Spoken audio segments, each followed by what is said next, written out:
Who was King Arthur and the Knights of the Round Table? The Arthurian knights who sat with King Arthur at the Round Table became a metaphor for comradeship between knights. Some of them were famous heroes and champions of a righteous cause. In theory, they were brothers. Nevertheless, there was jealousy, envy, and hatred between some of those knights, to the point of enmity. In the end, it was the adultery committed by one of its members, Lancelot, with Arthur's queen and Gawain's enemy, and Mordred's betrayal that ultimately brought about the downfall of Arthur's kingdom. There are several versions about who were those knights that sat with Arthur, and innumerable lists that differ in how many they were and their names.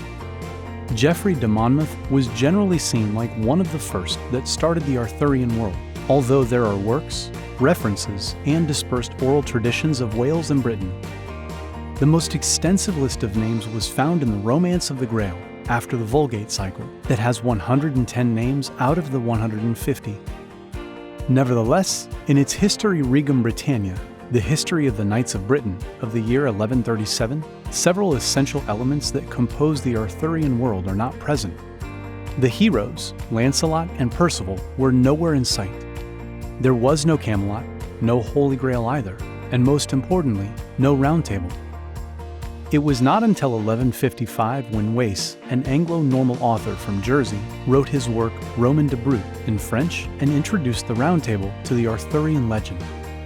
However, Wace's version was different from what is today popularly known as the Round Table. Furthermore, there are other versions of different translations or authors. The knights were often of noble origin, generally kings and princesses, dukes, duchesses, and barons.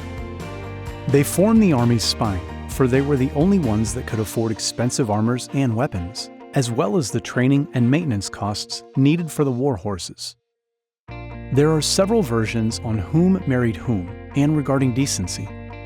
Although many legends say that Arthur had one or more illegitimate children, except in Pearl's Vows, where Loholt was the son of Arthur and Guinevere, Gawain was the king's heir.